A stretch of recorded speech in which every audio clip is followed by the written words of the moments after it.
département le plus plébiscité, le Var. Les réservations de location sur la plateforme Airbnb ont explosé. Elles sont même bien au-dessus de celles de Paris. Une conséquence de la crise sanitaire selon la plateforme. Les familles privilégient la mer et la campagne désormais. Bruno Marquen, Nils Brunelli et Pierre Corieux. Les touristes à la recherche de tranquillité, de paysages colorés et de verdure. Pour tourner enfin la page d'une année de restrictions. Voilà. Fanny Nevers propose à la location une vingtaine de bastidons, ces petites maisons provençales. Ces bastidons sont faits pour 4 personnes, voire 4 personnes plus un bébé. On a la vue mer, on est directement sur la plage de la Baumette. Une plage privée à quelques pas seulement de la résidence.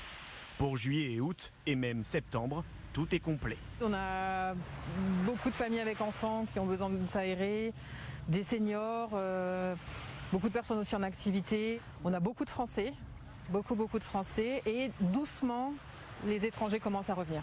Pour la première fois, le Var est la destination la plus prisée en France sur la plateforme Airbnb, devant la capitale.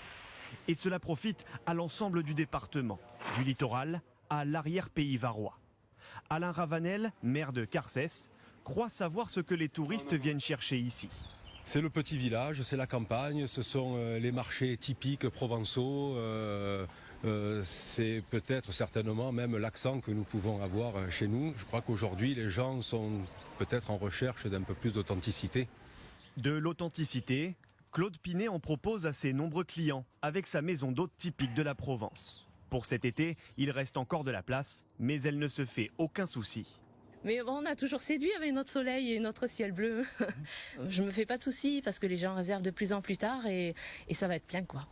En France, la part des séjours ruraux a pratiquement doublé en 2 ans, passant de 25% en 2019 à 45% cette année. Et le phénomène est mondial.